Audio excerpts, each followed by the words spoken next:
Alright, so this week's chapter of Dragon Ball Super was fire. Fun chapter with some cool stuff to discuss, so let's get right into it. So first we start off with Whis and the Grand Priest revealing what everyone figured to be the truth, which is that Mieres is an angel.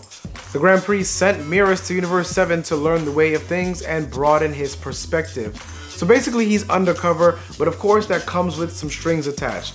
He's supposed to remain neutral and just observe, but is noted by the Grand Priest that he seems to have developed a bias for the side of good, obviously. So using his angel abilities is off limits, which is why he's only been using Galactic Patrol weapons. Mieres is revealed to be towing the line of angel law with his actions, so the Grand Priest decides to end his little experiment. Then we get a nice little update on Vegeta's training on Yardrat, where we learn his spirit is currently more polished than Goku. Just noting that does not mean Vegeta is stronger than Goku currently. So Elder Pibora uses a healing technique on Vegeta to patch him up, which impressed me just as much as it impressed Vegeta. That's more useful than anything he could learn, to be honest, more effective than having Krillin pull up with Senzu beans in the nick of time. Of course, that's revealed to be a high level technique Vegeta is not ready for. I mean, can you imagine how broken these characters would be if that was unlocked? Straight cheat codes. Well, just when Vegeta is about to get into the juicy bits of his training and learn some techniques, more of Moro's goons show up. Vegeta shows up to dispose of them, and immediately we see results of his training on Yardrat.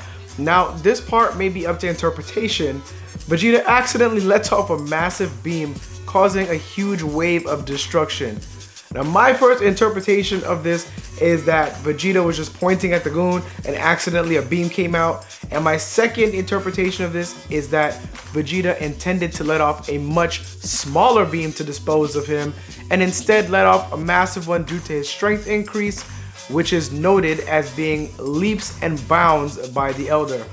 Now, I prefer my first interpretation though, because it adds to the comedic effect of what happened, on top of dude tanking it for comedy purposes. Anyway, this goon, Yuzun, is why I love Toyotaro. He always shows respect for Dragon Ball past, and having this dude be the same species or race as Zarbon was a nice touch. The fight was handled really well and showcases Vegeta's growth. Now, obviously, Vegeta would have bodied him regardless, but he does it with finesse and grace we don't really ever see from him. Again, making Yuzun a member of Zarbon's race allowed for some cool fan service, where Toyotaro recreated the iconic gut punch in one panel but as a kick, and also allowed a plot parallel where both were disposed of easily after Vegeta got a nice power boost. Now, let me just say, the character development of Vegeta still has not ceased to amaze me, because after giving Yuzun the business and straight clapping his cheeks, Vegeta offers him the option to surrender and go back to prison instead of killing him. The old Vegeta is turning over in his grave. Needless to say, death was still in the cards for Homeboy, because he accidentally killed himself, which was fucking hilarious.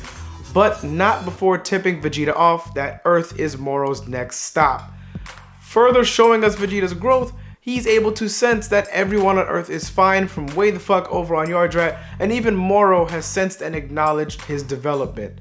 So now Vegeta has convinced Pibora to teach him something capable of taking down Moro and skipping over the instant transmission lesson. This is some smart writing. Toyotaro is making sure there is a clear-cut difference in the abilities of Vegeta and Goku, so that Vegeta does not become a carbon copy of Goku. Now, no doubt, whatever Vegeta shows up to battle with will be impressive. So now, on to the next juicy bit of the chapter. We fast forward 2 months and see Goku wrapping up his training with Mieres. This is a bit of a cock tease, because Goku says he's going to use everything he's learned, and Mieres says he will not hold back. We see a small panel of Goku's foot after powering up, and I believe the insinuation here is that Goku has mastered Ultra Instinct or has better control over it to a certain extent. That's the only explanation for Mieres pulling out all the stops, which is obvious since while he is powering up, his angel halo begins to appear.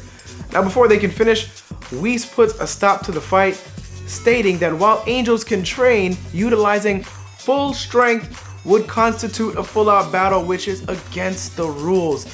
That is even more evidence that Goku has mastered Ultra Instinct to some extent, since Whis would clap Goku and Vegeta cheeks without even really doing much. And here we had Miras about to go full nigga on Goku.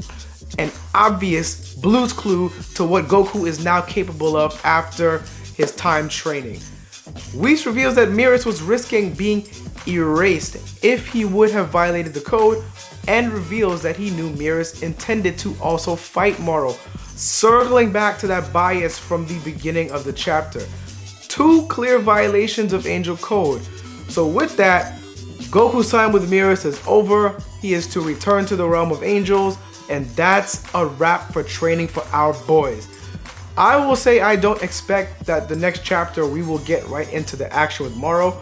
Maybe midway or toward the end after everyone gets back to Earth.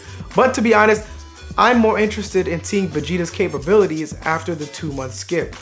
We all obviously know where we are headed with Goku, but for Vegeta, it's a bigger mystery. I feel like this is uncharted territory for Dragon Ball, giving Vegeta not only a power boost, but some new abilities, which will open up the series for more strategy-focused showdowns. Cannot wait until next month. But how do y'all feel about the chapter? Let's go ahead and discuss. As always, guys, like, subscribe, follow me on all my socials at YaBoyRoshi, Instagram, Facebook, Twitter. Check out the merch store. The link to that is down below. And consider becoming a patron if you would. I would appreciate it. But that's all I got for you guys today. Hope you have a great day, and I'll catch you guys next time.